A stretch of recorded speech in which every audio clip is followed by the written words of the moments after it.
Dr. Judith Steinberg is the Chief Medical Officer of the Department of Health and Human Services Office of Infectious Disease and HIV/AIDS Policy.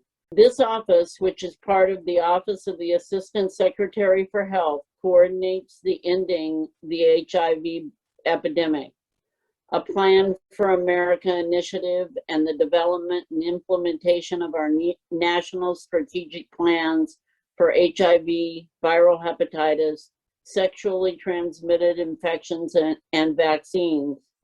As the Chief Medical Officer, Dr. Steinberg serves as a senior subject matter expert and steers and oversees the clinical focus and content of the broad infectious disease portfolio of the office. She has more than 25 years of experience in primary care and infectious disease, including caring for patients in community health centers and safety net hospitals in Massachusetts after receiving her degree from the Massachusetts Medical School. After attending the University of Texas and completing a residency at the Beth Israel Hospital in Boston, she was a Commonwealth Fund Harvard University Fellow in Minority Health Policy and received a master's degree in public health from Harvard University. Oregon welcomes Dr. Judith Steinberg. Jessica Van Dieren is a viral hepatitis policy advisor at the Office of Infectious Disease and HIV/AIDS Policy in the U.S. Department of Health and Human Services. Dr. Dieren's role includes development of the viral hepatitis national strategic plan and coordination of viral hepatitis activities across the federal government. Dr. Dieren has been an epidemiologist in local, state, federal, and global levels of public health. She was a Florida Epidemic Intelligence Service Fellow in Orange County, Florida, where she responded to infectious disease outbreaks and conducted chronic hepatitis B case investigations. She was a regional epidemiologist and epidemiology manager in Health Service Region 8 in San Antonio, Texas, conducting communicable case and outbreak investigations, including viral hepatitis.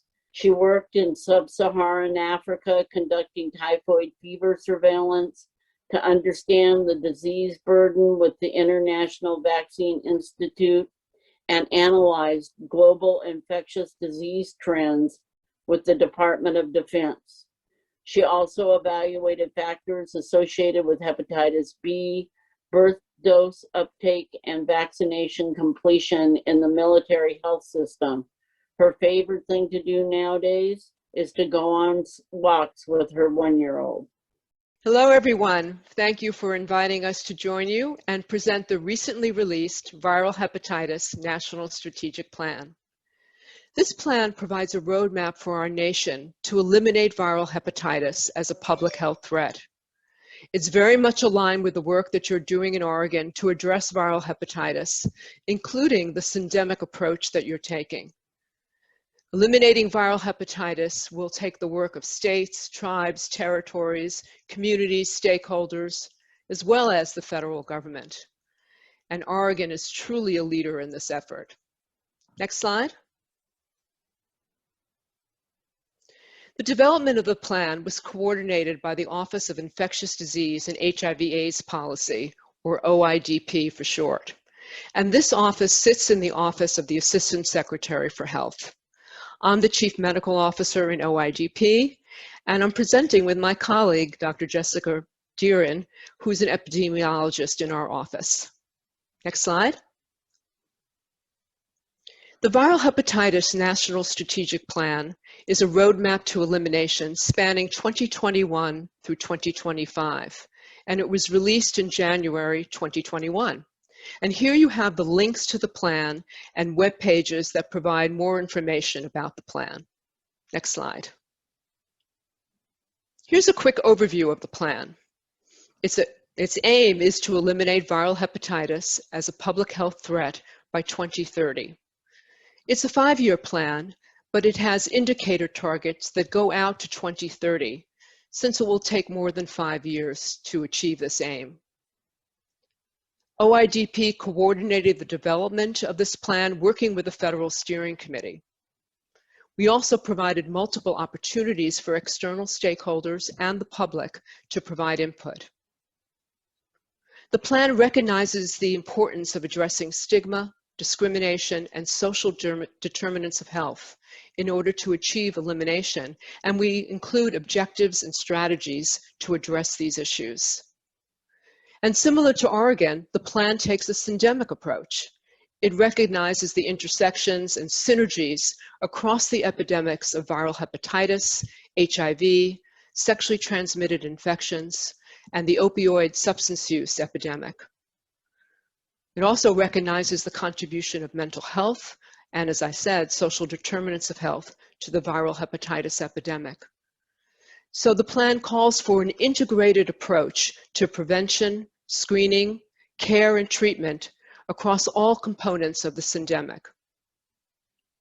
As an elimination plan, the viral hepatitis plan is aligned with WHO elimination targets, as well as Healthy People 2030.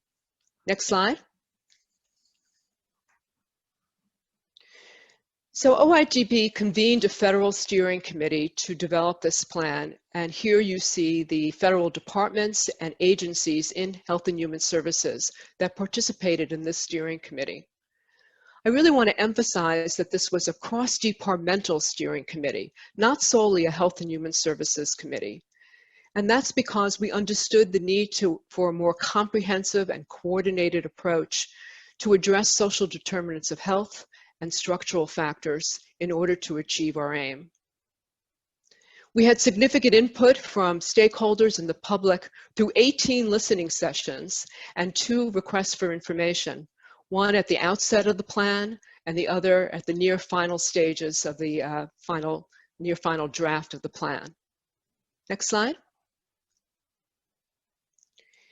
So here you see the four national strategic plans that OIDP released over the course of the last couple of months, December and January. We took a syndemic approach to the viral hepatitis, HIV, and STI plans, and they are all aligned. The vaccines plan, although not part of the syndemic, strictly speaking, certainly intersects with the other 3 plans, as it calls for increased prevention of viral hepatitis and human papillomavirus, for that matter, by increasing vaccination rates, and to develop new vaccines for other infectious diseases.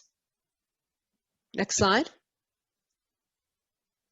So now I'll turn the presentation over to my colleague Jessica, and she'll provide some more details of the plan.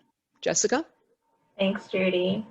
Now I will discuss specific components, starting with the vision and goals. The vision is the United States will be a place where new viral hepatitis infections are prevented, every person knows their status, and every person with viral hepatitis has high-quality healthcare and treatment and lives free from stigma and discrimination. This vision includes all people, regardless of age, sex, gender identity, sexual orientation, race, ethnicity, religion, disability, geographical location, or socioeconomic circumstance. There are 5 goals in the plan, and they are listed here. They focus on prevention, improving health outcomes, reducing viral hepatitis-related disparities and health inequities, improving viral hepatitis surveillance and data usage, and achieving integrated, coordinated efforts. The 4th goal, improvement of viral hepatitis surveillance, was a new addition to this plan compared to previous plans to bring more attention to the need of improving viral hepatitis surveillance. In order to reach our goals of elimination by 2030, we must focus efforts on disproportionately impacted populations to most effectively utilize resources. The plan stratifies disproportionately impacted populations, or priority populations as it's called in the plan, by hepatitis type and by incidence and prevalence of infection and mortality. We use nationally available data to identify the populations most impacted by each hepatitis type. We recognize that this list does not include people for which there may be insufficient national data, which underscores the need for improved surveillance data. Other populations called out in the plan not listed as a priority population include people in correctional settings, non-US born populations, and sexual and gender minorities. Of note, these are the national priority populations, but we encourage Oregon to review your own epidemiologic data to identify populations to best focus efforts in your jurisdiction. And I did a little Googling and saw that Oregon has already developed a viral hepatitis epi-profile, which identified disproportionately impacted populations in Oregon, so that's great. Next, I'll turn it over to Judy to go over the specific goals, starting with goal 1. Sure. So goal 1 focuses on prevention of viral hepatitis, and here are some highlights. Prevention, as you all know, begins with awareness of viral hepatitis by the public as well as by providers. Strategies include working together with communities and identifying community leaders who can serve as trusted messengers to raise awareness of viral hepatitis. This also means raising awareness of substance use disorders, their prevention and treatment, and their link to viral hepatitis. The plan also calls for increasing uptake of viral hepatitis vaccines, and to do so, it really focuses on avoiding missed opportunities by providing viral hepatitis vaccination at a broad range of settings, including HIV, STI, and refugee health clinics, at organizations that serve people who use drugs, including harm reduction centers, and also at sites that serve people who experience homelessness, and in correctional facilities, pharmacies, etc. The plan also recognizes the need to address financial and system barriers to providing and receiving vaccines at these locations so that it actually happens. And then recognizing the interrelationship of substance use, in particular injection drug use and viral hepatitis prevention, the plan also calls for ramping up access to harm reduction services, such as syringe services programs, as well as substance use treatment. It also calls for scaling up effective approaches to linking people to care from these sites, such as using peer navigation. And both of these are very much in keeping with what you're doing in Oregon regarding your collaborative response to substance use disorder, your COVID-19 harm reduction supply clearinghouse project, and ramping up peer services. Now, effectively treating people with hepatitis and hepatitis C and hepatitis B will also reduce transmissions and therefore new infections, and that's the focus of Goal 2. And lastly, the plan calls for research on a hepatitis C vaccine. Next slide. So let's take a look at Goal 2, which focuses on improving health outcomes for people with viral hepatitis. Effective treatment, again, begins with awareness of infection. Data show that a large proportion of people are unaware of their infection, both for hepatitis C and hepatitis B. So the plan aims to scale up implementation of the new universal hepatitis C testing guidelines and expand hepatitis B screening in a broad range of settings, similar to those that I described for prevention. Again, the plan includes addressing price and insurance barriers to testing. And with increased testing comes the need for improved navigation and linkage to care, which is also included in this goal. Another key objective is to expand the capacity of the health workforce to provide viral hepatitis testing and treatment. And this includes strategies to support patient-centered, holistic care delivery models that address the multiple needs of patients with viral hepatitis, including co-occurring conditions like substance use and social determinants of health. So to expand providers' capacity to screen and treat holistically viral hepatitis, the plan calls for trainings, including online trainings and case conferencing, as well as technical assistance and clinical decision supports, The plan also aims to work with academic institutions and societies to include curricula on viral hepatitis for both professionals and paraprofessionals. And the plan seeks to advance research in several areas, including advancing therapeutics that are curative for hepatitis B, and new therapeutics for hepatitis B and C that are more effective, easier to administer, such as long-acting agents. Also, it includes research to improve diagnostics, such as point-of-care testing, as well as self-collection tests. And the plan calls for the expansion of implementation science research.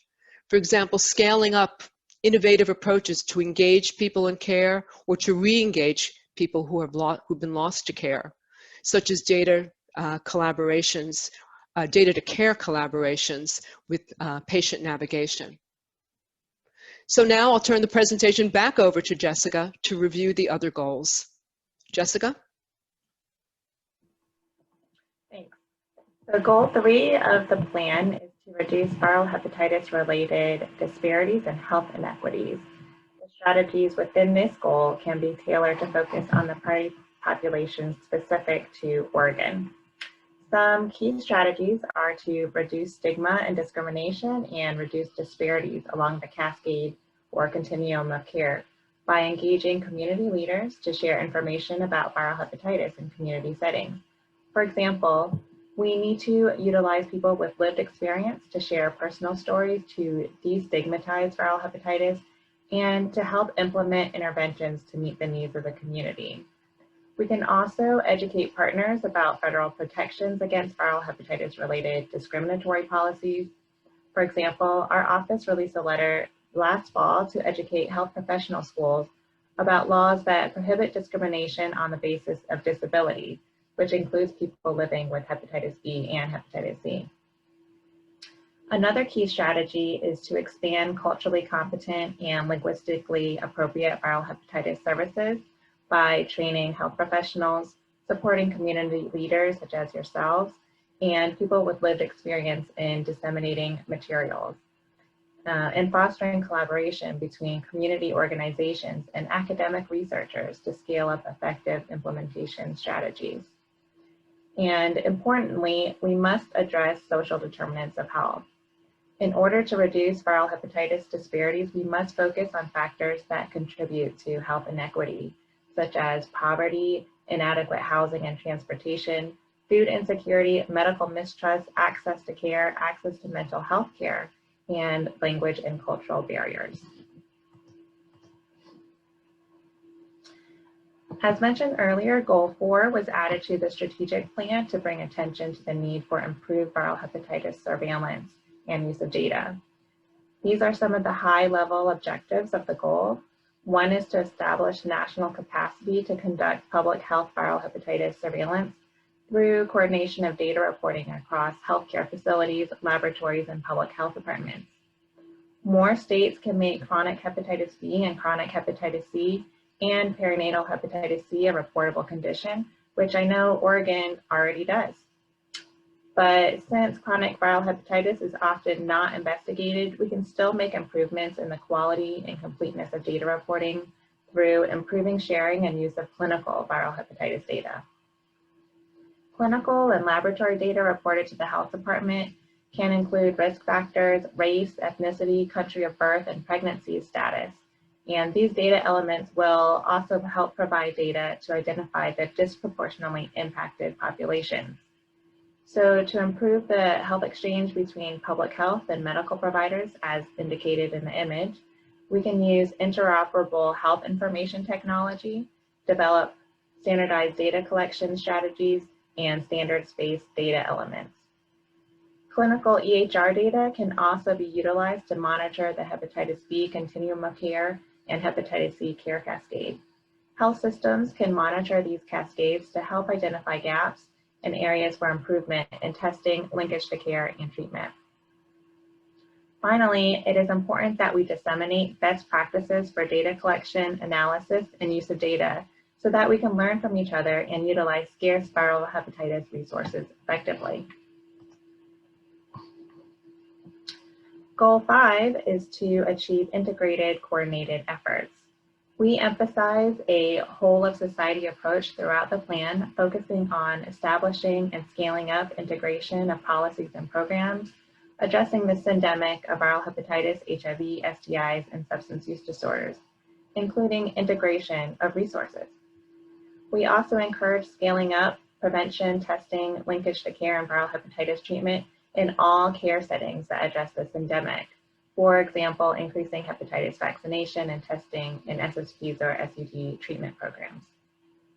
Another key strategy is establishing strategic planning groups, such as the Oregon Viral Hepatitis Collective, to plan and coordinate activities, share best practices, develop elimination plans, and increase collaboration across public and private stakeholders. And finally, we need to improve mechanisms to evaluate progress toward the indicator and elimination targets through real-time data sharing, improving surveillance infrastructure, and regularly communicating progress and course correcting when there's insufficient progress.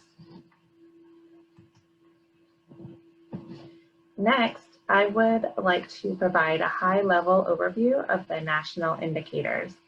The viral hepatitis plan is an elimination plan, which is really highlighted through the indicators. The plan has 8 core indicators listed here, which were selected by determining how to best measure national progress and by reviewing availability of national data. There are 5-year and 10-year targets, which were determined by reviewing past data, aligning with Healthy People 2030 objectives, and the World Health Organization elimination targets.